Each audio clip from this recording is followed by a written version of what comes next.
nous avons un groupe de 10 et 10, donc à peu près une vingtaine d'étudiants, que nous mettons en binôme. À l'origine, on voulait juste les mettre ensemble, qu'il y ait une discussion entre locuteurs natifs de français et locuteurs natifs d'anglais. On cherchait un peu des idées de comment les stimuler pour ces échanges. Donc nous est venue l'idée de cette tâche de traduction.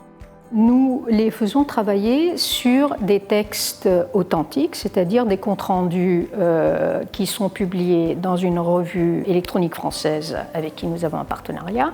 Ce qui fait que pour les étudiants, ça leur donne une première publication qu'ils peuvent intégrer évidemment dans leur CV, et puis ça leur donne une relation authentique avec un Américain, une Américaine, qui pourront développer ou étendre, étoffer par la suite.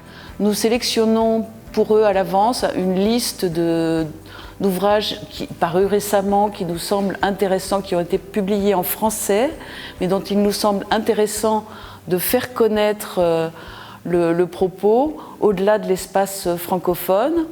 Donc la traduction des comptes rendus en anglais va permettre de participer à cette diffusion des savoirs francophones dans l'espace international. Ce qui est important, c'est de transmettre cette idée qu'on peut faire un travail collaboratif, que cette collaboration mènera à quelque chose et que ce quelque chose aura un impact réel sur d'autres personnes. Je crois qu'ils étaient globalement étonnés de constater d'une part à quel point les approches en allant du français vers l'anglais ou l'anglais vers le français, les approches sont différentes.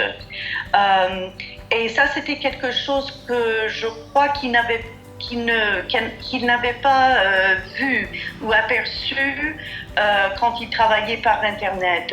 Vraiment, l'approche linguistique était différente. Moi, je suis ravie qu'il y ait un prix pour la pédagogie parce que je pense que c'est quelque chose qu'on partage avec les étudiants. C'est un vrai travail à deux qui va dans une direction où ils pourront se développer davantage.